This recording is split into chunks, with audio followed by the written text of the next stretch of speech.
Yo, Komkomagran, Saudi Hub. Bagaimana kabar kalian semua hari ini? Semoga baik-baik aja ya, amin. Oke, pertama-tama nih ya bos ya, nggak bosen-bosen dah gue ngucapin kalian makasih banyak. Nggak nyangka channel ini udah bisa. Nggak nyangka channel ini bisa 1000 subscriber. Asli dah, gokil. Gue belum bisa ngasih apa-apa ya ke kalian atau giveaway begitu. Ini aja kota gue udah pengen habis anjing, sedih banget. Mohon dimaafkan jika kualitas video dari channel ini masih jelek, masih kurang dimengerti sama kalian. Karena gue juga masih baru kan merintih, asik merintih. Masih anak baru lah, masih anak culun, ibaratnya anak culun gitu. Gue tahu di video gue banyak banget kekurangannya, jadi gue harap kalian memakluminya dan gue berusaha mengupgrade video-video gue ke depannya gitu. Oke, lanjut dah. Di video ini gue akan ngebahas alur cerita Wong Chun 6 Last Resort. Ini merupakan film ke-6 dari serial Wong Chun dan dirilis di tahun 2014. Dan film ini merupakan film penutup dari serial ini. Jujur Wong Chun 6 ini menurut gue pribadi yang paling dapet feel-nya, karena latar film ini tuh ngebuat suasana psikopatnya tuh kena gitu.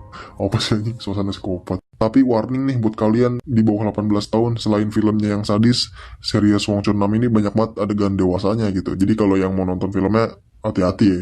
Oke, karena kebetulan ini kan juga udah selesai nih seriesnya nih. Film apa lagi nih yang harus gue bahas? Atau gue bikin alur Wong Chun yang ketiga? Soalnya kan banyak juga tuh yang minta tuh. Oke, langsung aja ke video. Dulunya itu, tempat itu kerajaan punya satu keluarga besar yang didirikan pada tahun 1926, yang sekarang namanya ditambahin resort atau penginapan.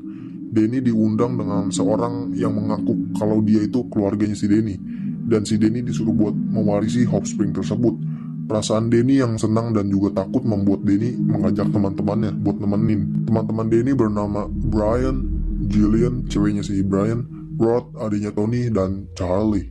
Scene memperlihatkan suasana hot spring resort yang sangat ramai pengunjung, tapi pengunjungnya tuh udah lansia semua. Kayaknya mereka orang-orang penting yang lagi nginep gitu. Dan ada satu nenek-nenek yang genit banget sama pelayan di hotel itu, sampai kayaknya si pelayan ini udah sering dicabulin sama nenek-nenek ini, tapi tetap keep smile on your face. I'll hold you to that, Mr. Jackson. Akhirnya Denny dan teman-temannya sampai juga ke penginapan yang megah itu, dan mereka udah ditunggu di depan pintu dengan adik kakak serta pengurus resort ini. Adik kakak ini bernama Sally dan Jackson. Denny yang kebingungan mencoba mengingat dua orang ini tuh siapa gitu. Masa iya sih gue jadi penerus kerajaan kan? Lalu Sally yang sok kenal langsung menyapa si Denny. Si Denny yang nggak tahu dia siapa langsung kayak, what the fuck lu siapa? Singkat cerita, mereka dibawa masuk ke dalam hotel itu. Interior yang unik dan istana yang megah membuat mereka semua kagum dengan hotel ini. Dan scene memperlihatkan nenek-nenek genit yang tadi. Saat nenek-nenek ini mau check out, dia mendengar kayak ada suara orang di lorong. Dan tiba-tiba, ada kapak yang melayang pas ke dada nenek ini.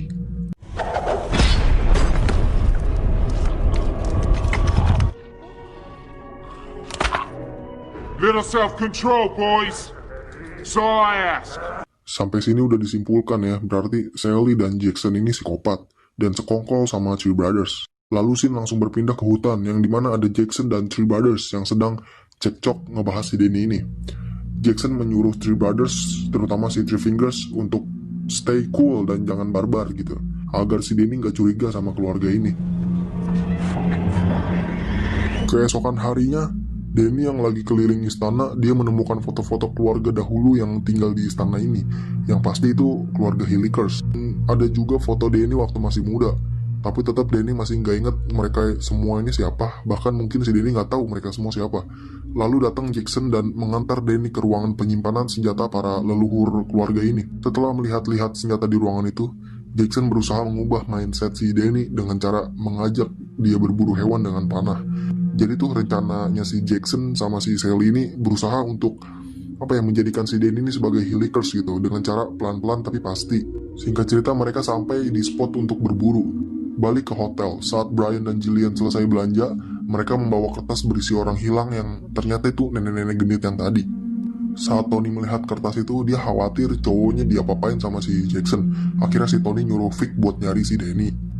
Balik ke Denny, dia yang sudah dapat mangsa, yaitu rusa liar, udah siap buat nembak rusa itu. Di waktu yang sama juga, saat Denny menembakkan anak panahnya,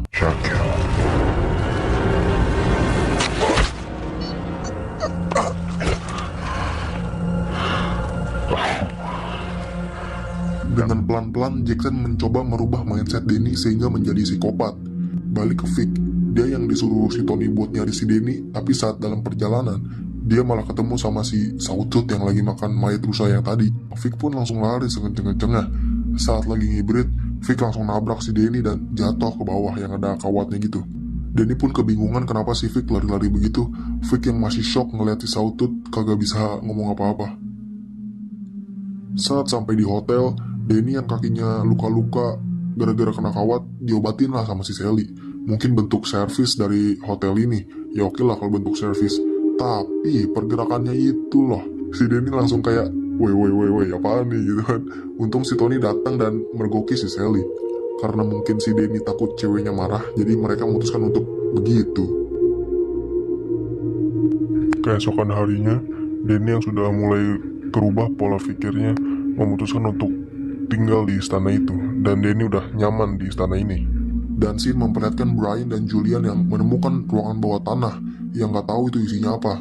Dengan semena-menanya mereka berdua masuk ke dalam ruangan itu. Saat tiba di dalam, ruangan itu ternyata kosong, tapi ada satu benda yang bentuknya bikin otak gua ambigu. Dengan sangarnya, si Julian langsung mempraktekkan alat itu. Namun saat mereka berdua lagi begitu, udah ada Three Brothers yang mengintai mereka dari atas dan siap membantai dua orang ini.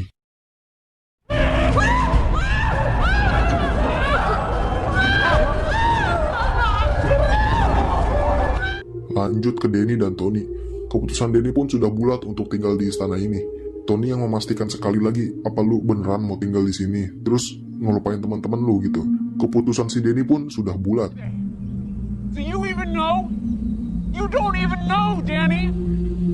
Fuck you! Vic yang sedang mengambil kunci tidak sengaja mendengar percakapan antara Jackson, Sally, dan Danny. Mereka berdua ingin mengajak si Danny ke tempat Hilliker berada. Danny yang penasaran juga sama keluarganya akhirnya ikut-ikut aja gitu. Singkat cerita, mereka bertiga pergi menuju ke tempat para Hilliker itu. Namun Vic yang mendengar percakapan mereka tadi sore, Vic pun mengikuti kemana mereka pergi. Dan mereka bertiga akhirnya sampai ke tempat para Hilliker. Disinilah para mutan tinggal. Dan para mutan dibagi menjadi 3 golongan. Yang pertama, Kraytons. Mereka umumnya anak-anak cacat mental serta akal yang sudah turun-temurun dari dulu. Dan kedua, The Boogles. Mereka adalah kakek-kakek maupun nenek-nenek yang dihormati di keluarga ini. Ya leluhur lah gitu ya. Dan terakhir, The Hillikers. Mereka adalah para mutan-mutan kuat yang langsung terjun ke lapangan untuk memburu mangsa. Langsung si Danny diskokin arak khas dari keluarga ini, yang membuat si Danny ini langsung kelingan parah. Si Sally pun langsung memberitahu tujuan kenapa Danny diundang ke sini. Sudah lama keluarga ini tidak dikaruniai anak. Sekalinya ada bayi, itu langsung tewas. Hanya darah Sally dan Danny yang masih murni. Mau tidak mau mereka harus membuat anak untuk bisa menjadi penerus keluarga ini. Saat Danny sedang dihancurkan terus-menerus pola pikirnya, naas Vic yang sedang mengumpat harus ketahuan sama Sawtooth. Danny yang udah ngefly kagak bisa ngapa-ngapain dan gak bisa juga ngebantu si Vic. Dan sekarang diri si Danny saat ini sudah 100% menjadi Hilliker. Dan mereka merayakan itu.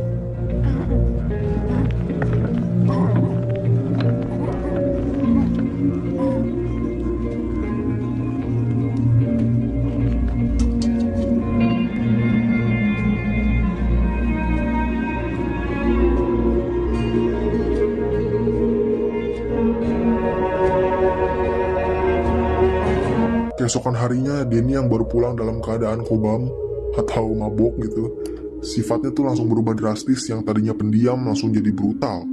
Tony pun kebingungan apa yang terjadi sama cowoknya gitu.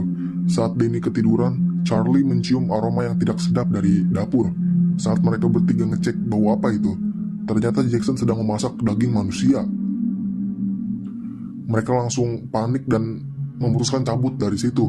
Tapi saat mau cabut, seperti biasa, Three Brothers langsung mengejar mereka bertiga dengan jiwa solidaritasnya.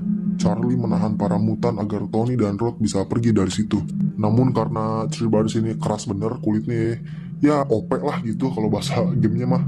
Akhirnya si Charlie harus tewas dengan cara dimasukkan air ke dalam bokongnya. Duh anjir, sadis banget dah, asli. Tony dan Rod yang udah sampai di pintu depan harusnya langsung bisa cabut dari situ. Namun Tony yang masih nggak bisa kehilangan cowoknya memutuskan buat nyari si Danny. Rod sebagai adenya ya ikut-ikut aja gitu. Saat Rod nyamperin si Tony, naas, Rod harus terpojok dan ketahuan sama Three Brothers.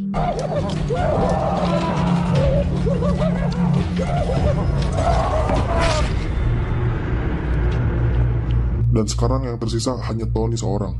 Dia langsung ke ruangan bawah tanah dan bertemu sama si Sally. Lalu si Tony menanyakan keberadaan cowoknya di mana. Namun si Sally hanya memanas-manasi si Tony dan pergelutan wanita pun terjadi. Singkat cerita, akhirnya Tony berhasil mengalahkan Sally dengan cara diinjak batang leher ke air mendidih. Namun tiba-tiba Danny datang dan berusaha mengobati luka si Sally. Danny pun menyuruh si Tony untuk pergi dari sini sebelum Danny membunuhnya. Tony yang heran kenapa cowoknya menjadi begitu, kenapa jadi brutal begini. Dia tetap kekeh gak mau pergi tanpa si Danny. Lalu datang Jackson dan siap untuk menggorok si Tony. Namun karena si Danny masih punya belas kasihan terhadap si Tony, akhirnya dia menyuruh si Tony untuk lari dari situ. Namun Jackson langsung mengejarnya. Untung si Tony pro jago gitu.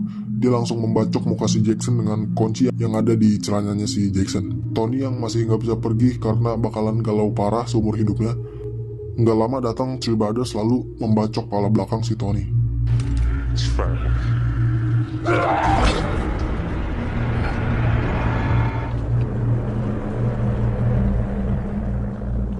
Lalu film langsung memperlihatkan Hot Spring Resort yang sudah kembali beroperasi dan si Danny udah menjadi pengurus hotel ini sekarang. Saat tiba di ruang makan, kita bisa lihat spanduknya yang bertulisan Tony's Restaurant, yang bisa jadi daging yang dimakan para pengunjung adalah dagingnya si Tony. Lalu di akhir film kita diperlihatkan Danny yang sedang menyelesaikan tugas terakhirnya, yaitu membuat keturunan bersama Sally dengan ditonton para mutan.